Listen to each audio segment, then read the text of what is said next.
बहुत पुराने समय की बात है। एक छोटे से गांव में एक गरीब शिल्पकार रहता था।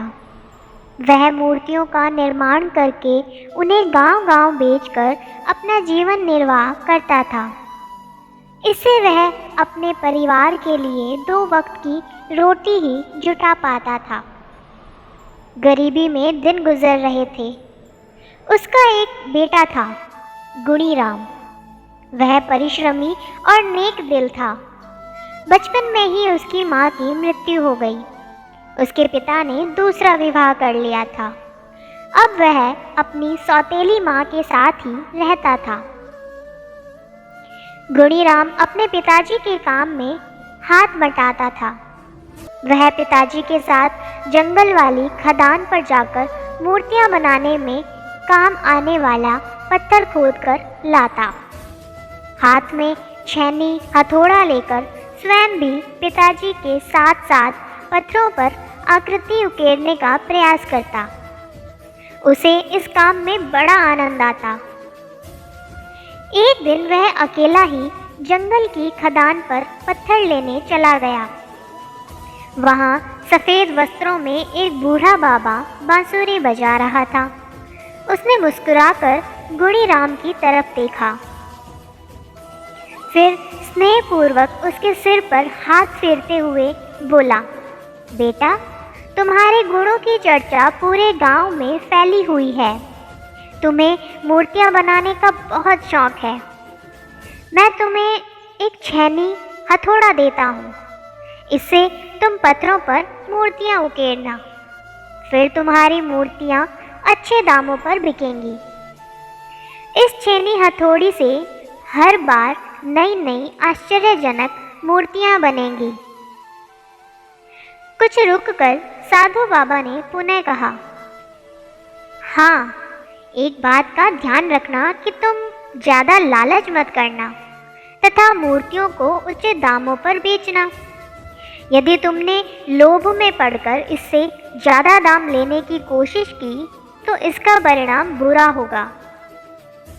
इनसे मूर्तियों का निर्माण करते करते तुम्हारी कला में भी निखार आएगा।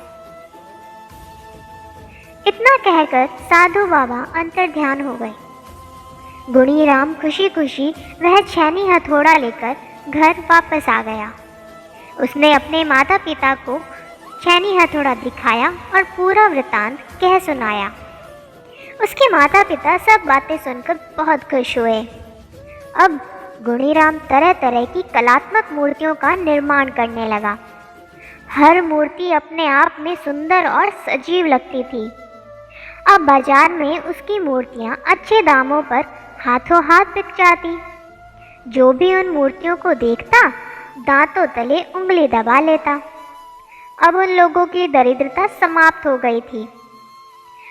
उनके राजा ने एक महल बनवाया।